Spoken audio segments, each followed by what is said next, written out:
أعوذ بالله من الشيطان الرجيم.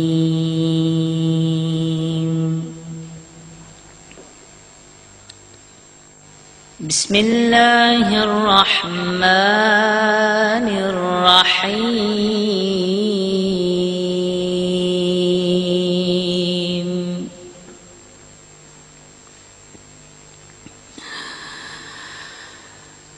قل هو الله أحد الله الصمد لم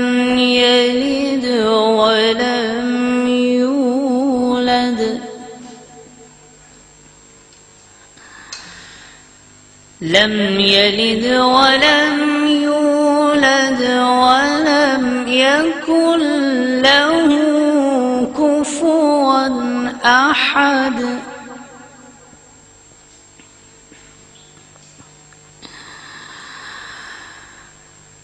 بسم الله الرحمن الرحيم.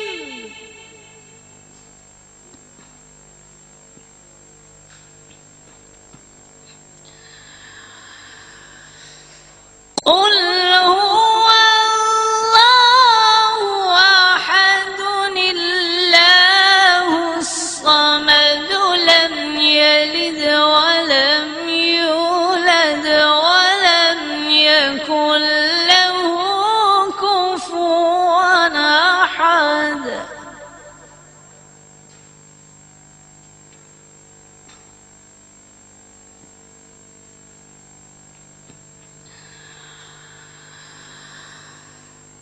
قل هو الله أحد الله الصمد لم يلد ولم يولد ولم يكن له كفوا أحد.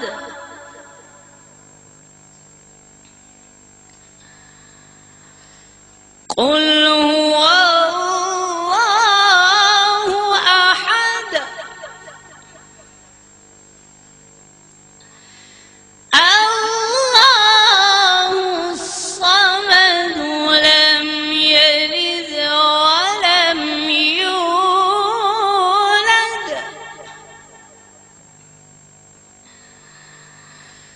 لم يلد ولم يولد ولم يكن له كفوا أحد.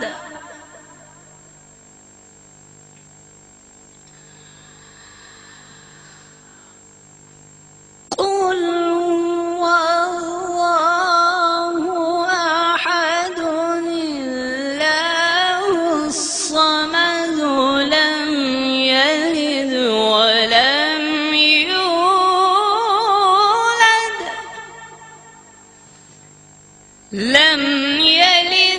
ولم يولد ولم يكن له كفوا أحد.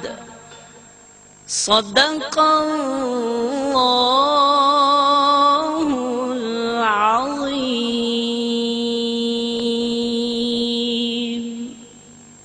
جزاک اللہ. سبحان اللہ. بسم اللہ الرحمن الرحیم. السلام علیکم ناظرین، میں ہوں آپ کا میزبان وسیع شاہ. آپ دیکھ رہے ہیں شکرانہ نعمت پاکستان ٹیلی ویژن کی خصوصی ٹرانسمیشن 4 سے لے کے 8 بجے تک، یعنی کہ افطار کے وقت تک ہم آپ کے ساتھ رہتے ہیں، آپ کی عبادتوں میں شریک رہتے ہیں. آج جس موضوع کا، جس سبجیکٹ کا، جس ٹاپک کا انتخاب ہم نے کیا ہے، جو آج کا ٹاپک ہے، وہ ہے عجز و انکسار.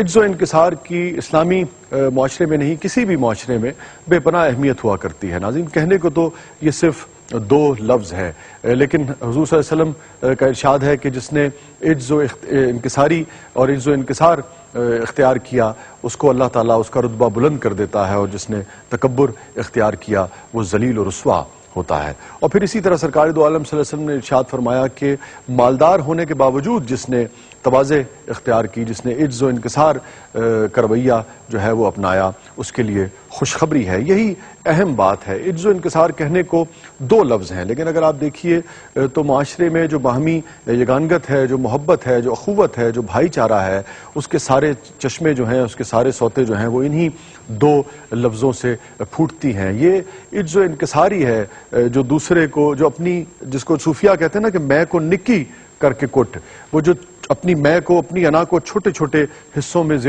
ذروں میں تقسیم کر دینا ہوتا ہے، اس کی بنیادی وجہ جو ہے وہ عجز و انکساری ہوا کرتا ہے. یہ عجز و انکساری ہے جو ایسے لوگوں کو، جو ہم سے کسی بھی شخص سے مال و دولت میں، رتبے میں، جو سوسائٹی میں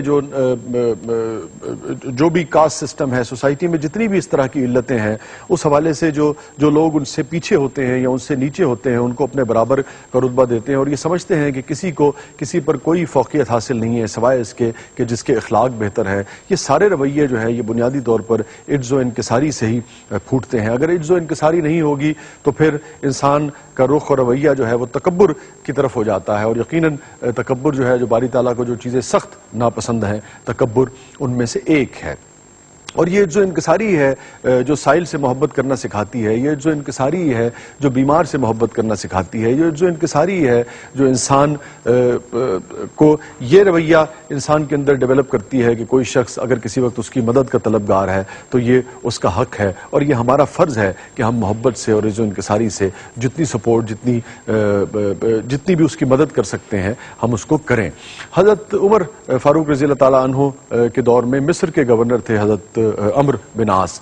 حضرت عمر بن عاص نے اپنے لیے مسجد میں ایک اونچا ممبر بنوایا اور اس کے اوپر کھڑے ہو کر، ممبر کے اوپر بھی کھڑے ہو کر وہ خطبہ دیا کرتے تھے. جب حضرت عمر فاروق رضی اللہ تعالیٰ عنہ کے علم میں یہ بات آئی تو انہوں نے عمر کو خط لکھا اور انہوں سے کہا کہ کیا تمہارے لیے کافی نہیں ہے کہ تم مسلمانوں کے امیر ہو، اور امیر ہونے کا یہ مطلب نہیں ہے کہ تم انہیں حقیر سمجھو اور تم اوپر کھڑے ہو اور وہ نیچے بیٹھ کے تمہیں سنیں.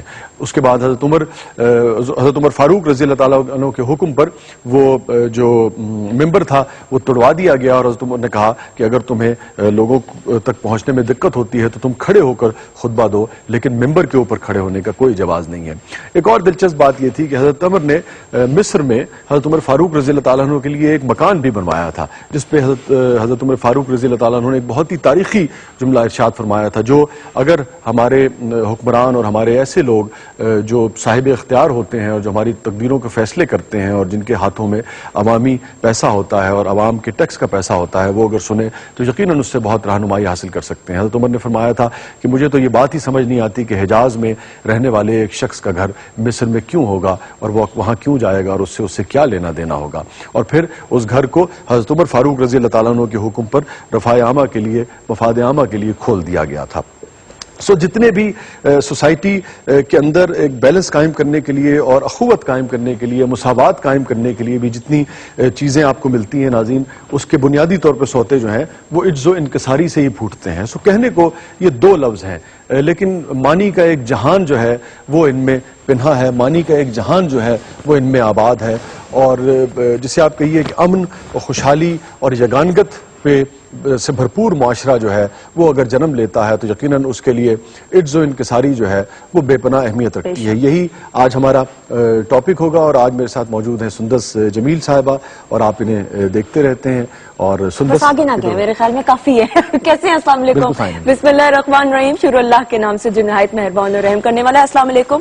ایک دفعہ پھر آپ کی اور ہماری ملاقات ہو رہی ہے، اور میں یہی سوچ رہی تھی کہ بھئی ٹاپک تو اناؤنس ہو گیا، لیکن یہ پوچھنا وسیع سے فردر میں ٹرانسمیشن میں پوچھوں گی کہ یہ اتنا نور اور روپ جو آیا ہے رمضان کے اندر، یہ بھابھی بہت اچھے کھانے بنا کے میرے خیال میں دے رہی ہیں، سحری کافی تگڑی آپ کر رہے ہیں میرے خیال میں. ہاں، اگر اس وجہ سے نور آتا ہے تو پھر تو پورے سال ہونا چاہیے. بھئی آپ نے گھر بھی جانا نا، اس لیے تھوڑی بہت تعریف کرنا بڑا ضروری ہے. میں تو کہہ رہا ہوں کہ پورے سال ہی وہ کرتی ہیں. بالکل صحیح. اچھا ناظرین، جس طرح وسیع نے ڈیٹیل میں آپ کو بتایا کہ آج کا ٹاپک کیا ہے، اکثر اوقات وسیع ہم دیکھتے ہیں کہ اگر ہم میں سے کوئی، ایون ہم ہو گئے یا عام معاشرے کے اندر بھی لوگ کسی مقام پر پہنچتے ہیں یا کوئی رتبہ حاصل کر لیتے ہیں یا کچھ گولز اچیو کر لیتے ہیں تو ان کے رویوں سے غرور اور تکبر جھلکنا شروع ہو جاتا ہے اور ان کے اندر عاجزی اور انکساری بالکل ختم ہو جاتی ہے. دوسری جانب اگر ہم اپنے سرکار دو عالم حضرت محمد صلی اللہ علیہ وآلہ وسلم کی حیات طیبہ پر ایک نظر ڈالیں تو ان کی پوری زندگی بذات خود عاجزی اور انکساری کا جیتا جاگتا ثبوت اور نمونہ تھی اور ہے ہم سب مسلمانوں کے لیے. یعنی کہ وقت آنے پہ اپنے مبارک ہاتھوں سے وہ گھر کا کام بھی کیا کرتے تھے, جھاڑو بھی لگایا کرتے تھے, کپڑوں کی سلائی بھی کیا کرتے تھے, اور اگر جوتوں کو پیوند لگانا ہوتا تھا تو وہ بھی کیا کرتے تھے. تو آپ یہ سوچئے کہ جو اتنی بڑی شخصیت, جو اللہ کو اتنی محبوب ہو, دو جہانوں کا سرکار ہو, اگر ان کے رویوں سے آپ سوچیں کہ عاجزی اور انکساری اور محبت اور شفقت جھلکتی تھی, تو میرے خیال میں ہم تو پھر بہت حقیر ہیں. اور ہمیں کوشش یہ کرنی چاہیے, آج کی اس ٹرانسمیشن کا مقصد ہی ہے کہ ہم ڈیٹیل میں وہ تمام باتیں جانیں گے جو کہ ہم بیٹھ کے باتیں تو شاید ڈرائنگ رومز میں کرتے ہیں, لیکن جو تھوڑے بہت شک و شبہات ہمارے ذہنوں میں رہ جاتے ہیں اس ٹاپک سے ریلیٹڈ, تو آج ہم وہ جاننے کی کوشش کریں گے. اور آپ ہمیں لائیو کال ان بھی کریں گے. نمبر ہے ہمارا جی 042-992-00628, اور اس کے علاوہ آپ ہمیں فیس بک پہ بھی کانٹیکٹ کر سکتے ہیں. اسٹرپ جو ہے اسکرول کی صورت پہ آپ کی چل رہی ہوگی ٹی وی اسکرین پہ, www.facebook.com/شکرانہ نعمت پہ آپ ہمیں کانٹیکٹ کر سکتے ہیں. اس کے علاوہ جی 21 محمود غزنوی روڈ پہ آپ خطوط لکھنا چاہیں تو یو مور دین ویلکم. اور گیسٹ کا بھی تعارف کراتے چلیں یا نہیں؟ میرے خیال میں کرائی دیں. میرے خیال میں کسی تعارف کا محتاج نہیں ہے. ہمارے اور آپ کے بہت ہی پیارے اور ہماری شکرانہ نعمت کی ٹیم کے ممبر اگر میں کہوں تو غلط نہیں ہوگا, اور یہ مقبول جان صاحب کیسے ہیں؟ السلام علیکم. اللہ صاحب السلام علیکم. Thank you so much for coming in. اور یہ صاحب, اور ان کے ساتھ تشریف رکھتے ہیں جی رضا الدین صدیقی صاحب. اگین ان کے بھی ہم شکر گزار ہیں. تھینک یو سو مچ رضا صاحب. معروف شاعر ہیں, کالم نگار ہیں. تھینک یو, اور ان سے ہم مزید گفتگو بھی کریں گے. اس کے علاوہ جی کچن کے سیگمنٹ کے اندر کیسی ہیں انم؟ بالکل ٹھیک. آپ تو بیٹھ ہی گئی ہیں, ابھی تو کھڑے ہونے کا کام آپ کا شروع ہوا ہے. آپ کو اسسٹ کون کر رہے ہیں مجھے بتائیں؟ مجھے اسسٹ کر رہی ہیں آج شمائلہ ہیں. اچھا, وہ مجھے اسسٹ کریں گے. اسسٹ کر رہی ہیں. اچھا, اور ترکیب وغیرہ اور بنا کیا رہی ہیں, تھوڑا سا رفلی بتا دیں. آلو گوبھی بنا رہے ہیں آج ہم لوگ, بریڈ رولز بنا رہے ہیں, اور پائن ایپل جوس بنا رہے ہیں. اچھا ٹھیک ہے. اور پالک کتنا؟ پنیر. پالک پنیر. نہیں, pineapple juice. Pineapple juice. جی, پائن ایپل جوس اور پالک پنیر میں بڑا فرق ہے. آج میں غلط سن لیا ہے. اچھا جی, تو تلاوت قرآن پاک آپ نے بھوک میں یہ فرق مٹ جاتا ہے. جی, تلاوت قرآن پاک آپ نے قاری مزمل اشرف صاحب سے سنی. تھینک یو قاری صاحب, آپ کا بہت بہت شکریہ. اس کے علاوہ جی تھوڑی دیر میں ہمیں جوائن ان کریں گے عبد الشکور شیرازی صاحب, جن سے ہم نعت رسول مقبول صلی اللہ علیہ وآلہ وسلم سننے کی سعادت حاصل کریں گے. جی وسیم. بالکل ٹھیک ہے. اور یہ صاحب آپ سے زیادہ اپروپریٹ اور اس موضوع کے حوالے سے مناسب آدمی شاید ہی کوئی ہو سکتا, اس لیے کہ ہم موضوع کو کھولیں گے بھی اور باقی بھی وہ کریں گے, لیکن آپ سے وہی ڈائریکٹ سوال جو آپ سے اور آپ کے قبیلے والوں سے پوچھا جاتا ہے, اور یہ بہت ہی عام آدمی کا سوال ہے, چونکہ اس کا رابطہ جو ہے ٹھیک ہے وہ آپ کے جو گریڈ کے لوگ ہیں ان سے نہ بھی پڑتا ہو, لیکن وہ جس سے مل رہے ہوتے ہیں اس کا گریڈ, اس کا جو رویہ ہے وہ آپ کے گریڈ والا ہی ہوتا ہے. پہلی بات یہ کہ میرے دونوں قبیلے ایسے ہیں, شاعرانہ تعلی بھی کوئی کم نہیں ہوتی. تو لیکن سر تعلی اور تکبر میں فرق ہے سر. یہ میں عرض کروں دونوں چیزیں, وہ بھی جیسے کہتے ہیں کیونکہ بیچاروں کے پاس صرف تعلی ہوتی ہے, آپ لوگوں کے پاس تو تکبر کرنے کا بھی آپ کو ایک بہت. درجہ کم بلا کے دیکھیں اس مشاعرے میں, پھر دیکھیں آپ سے ہوتا کیا ہے. ٹھیک, تو دونوں قبیلے جو ہے نا ان میں ایک, لیکن یہ ساری عمر معاف نہیں کرے گا. لیکن میرا جو سچی بات یہ ہے, دیکھیں تکبر بیسیکلی عجز اور انکساری ہے, انسانیت کے وجود کے آنے کے پہلے جرم کی ضد. ٹھیک, ابا واستکبر وکان من الکافرین. اللہ نے کہا سجدہ کرو, اور شیطان نے عاجزی کو چھوڑا اور تکبر اختیار کیا, اور وہ انکار کرنے والوں میں سے ہو گیا. کس کا انکار کیا؟ اس کائنات کے رب کا کہ جس نے اسے بھی پیدا کیا تھا. تکبر کرنے والا شخص جو ہے وہ اپنے عجز کے مقابلے میں ہمیشہ دلیل ضرور لاتا ہے, اور دلیل اس نے یہ دی تھی کہ مجھے تم نے آگ سے بنایا ہے اور اس کو مٹی سے بنایا ہے. نفسیات دان کہتے یہ ہیں کہ بنیادی طور پر انسانی شخصیت جو ہے 3 حصوں میں تقسیم ہوتی ہے. اڈ ہے جس میں آپ کے ڈرائیوز ہیں, اس کے اوپر ایک آپ کا چودھری ہے جس کو وہ کہتے ہیں سپر ایگو, اور درمیان میں ایک ایگو ہوتا ہے جو صلح صفائی کراتا رہتا ہے. یہ جو چودھری ہے نا, یہ کہتا ہے تم نے بڑا غلط کیا. ضمیر جس کو آپ کہہ رہے ہیں کسی نہ کسی حد تک, یہ جو ایگو ہوتا ہے یہ جسٹیفائی کرتا رہتا ہے اور پھر وہ بوسٹ کرتا رہتا ہے. یار سب لوگ شراب پیتے ہیں, میں نے کوئی نئی بات کرتے سب. تکبر میں یہ جسٹیفیکیشن جو ہے یہ انسان کی اس جبلت کے اندر شامل ہو گئی ہے جس کو اس نے مٹانا تھا. عجز معراج ہے انسان کی, اور تکبر میں راج ہے اللہ تبارک و تعالیٰ کے، الکبر رضا منی۔ اب دیکھیں نا کبھی اللہ تبارک و تعالیٰ جو نام ہے سورہ حشر کے آخر میں، تو آپ حیران ہوں گے، اب شاعر آدمی ہے تو آپ کو سمجھانا ذرا میرے لیے بہت آسان ہوتا ہے کہ ہر نظم یا غزل کا ایک بہاؤ ہوتا ہے کسی جگہ جا کے، جسے کہتے ہیں پیک پہ پہنچتا ہے۔ واللہ الخالق الباری المصور متکبر، اللہ الذی لا الہ الا الملک القدوس السلام المؤمن المہیمن العزیز الجبار المتکبر، یعنی وہ ساری صفات جو ہیں وہ اللہ تبارک تعالیٰ کو اس کی شان کے اوپر تکبر کرنے پہ، الکبر رضا منی، فرمایا تکبر میری چادر ہے۔ اسی لیے قیامت کے دن رسول اللہ صلی اللہ علیہ وسلم کی حدیث ہے کہ متکبر لوگوں کو اللہ تعالیٰ حشر کے میدان میں چیونٹیاں بنا دے گا اور لوگ ان کو رونتے ہوئے گزریں گے۔